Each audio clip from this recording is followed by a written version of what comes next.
Be ready. 5 seconds. Start. Thereafter, on January 16, 2006, the Indian company issued payment instructions to HSBC Bank Dubai for an amount of rupees 16 crores to be deposited in the account of the defendant number 1 in Andhra Bank, Chennai. According to the plaintiffs, contribution was towards equity share capital held by defendant number 3 and 4. Share certificates were also issued and recorded as having beneficial interest by the ETA group. Later, on March 6, 2006, the Indian company received further investment through 4 demand drafts amounting to rupees 3 lakhs from defendant number 12, which was recorded as beneficial interest of the defendant number 2. Defendant number 11 is in possession of these shares as well. It has been further stated that between December 2005 and March 2006, a total sum of rupees 16 crores had been received by the Indian company from defendant numbers 12 and 2 towards issue allotment of shares. On June 25, 2009, defendant number 3 issued a personal check of rupees 2 crores which was honored on July 7, 2009 in the accounts of defendant number 2 and reflected that the investment was made in the Indian company.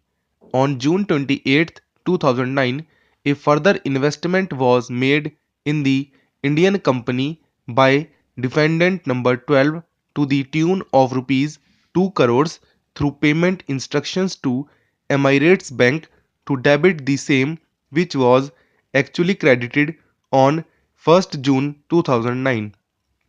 In 2011, two investments were made on December 26, 2011 to the tune of rupees 18 crores by payment instructions to Bank of Baroda, debiting the account of defendant number 12 and crediting the account of the Indian company.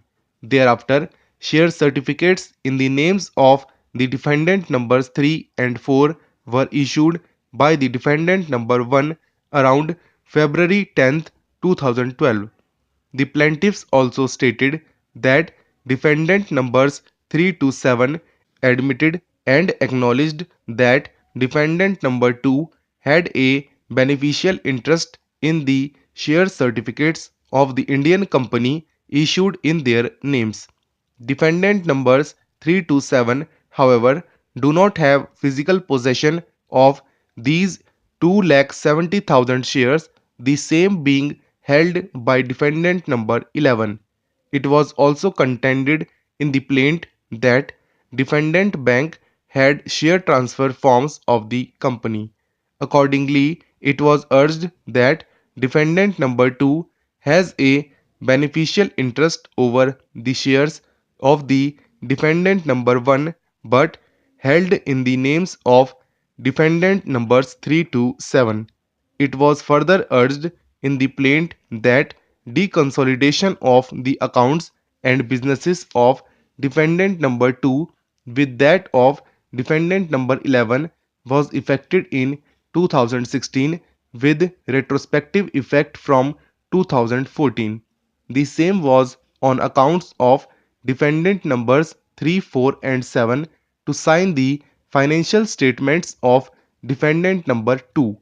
It was also urged that till the time the Indian company had requirements for funds, the interest of defendant number 2 was acknowledged and it was stopped subsequently.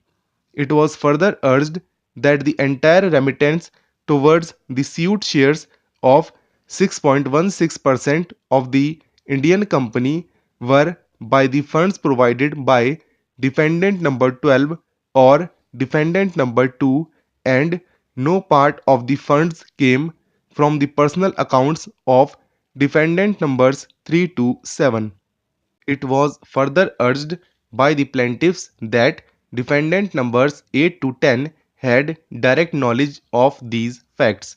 It is pertinent to mention here that there is no dispute regarding the fact that the decision of the board of directors of the group general body followed by defendant number 11 through the draft financial statement would impact the beneficial interest of defendant number 2 in the shares held by in the names of defendant numbers 3 to 7, which was the subject matter of the suit. Plaintiff number 2, under these circumstances, wrote the letter dated June 1st, 2017 to defendant number 8, the managing director of the Indian company, protesting that the investments made by defendant number 2 were denied. Defendant number 1, through its letter dated June 7th, 2017, refused to take notice of the claim asserted by the ETA group.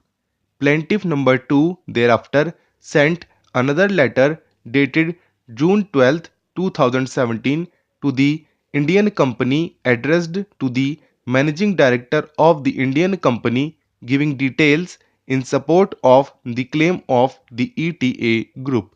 He also called for a meeting in person.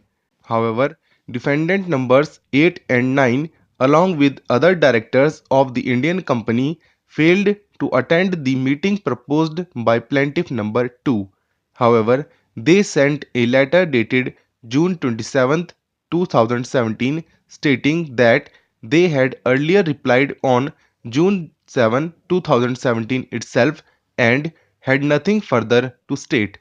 Plaintiff number 2 sent another letter dated July 9th, 2017, reiterating his original stand. The Indian company responded through the letter.